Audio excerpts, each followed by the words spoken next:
Hi hello வாங்க இன்னைக்கு mini vlog பார்க்கலாம். டைம் 12 ஆக போகுது. வீட்டில் இருக்க வேலை எல்லாமே முடிச்சாச்சு. எப்பயுமே வந்து எல்லா ஹவுஸ் ஒய்ஃபும் டிவியை போட்டு விட்டுட்டு எல்லா வேலையும் பார்ப்பாங்க. நம்ம டிவியை மட்டும் ஆனால் பார்க்க மாட்டாங்க. ஏன்னா வந்து டிவி ஓடிட்டே இருந்தால் கூட யாரோ நம்ம கூட பேசிகிட்டே இருக்கிற மாதிரி ஒரு ஃபீல் ஆகும். அந்த மாதிரி தான் நானும் டிவியை போட்டு விட்டுட்டு வேலை பார்த்துட்டே இருப்பேன்.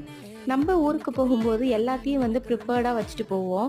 ஆனால் வந்து இந்த ஃப்ரிட்ஜை மட்டும் நம்மளால் மெயின்டைன் பண்ண முடியாது. ஏன்னா இருக்கிற எல்லாத்தையும் அது உள்ளே தூக்கி போட்டுட்டு டோரை லாக் பண்ணிட்டு போயிடுவோம் நம்ம. ஆனால் வந்து பார்த்தா பாதி வீணாக போனது பாதி நல்லா இருக்கிறது அந்த மாதிரி தான் இருக்கும். நான் வந்து ஃப்ரிட்ஜை ஃபுல்லாக க்ளீன் பண்ணிவிட்டு நல்லா இருக்கிற இது எல்லாமே ஆர்கனைசரில் போட்டு நல்லா ஸ்டோர் பண்ணி வச்சுட்டேன். புதுசாக வாங்கின காய்கறி எல்லாத்தையும், அப்புறம் பழம், அப்புறம் மாவு எல்லாத்தையும்.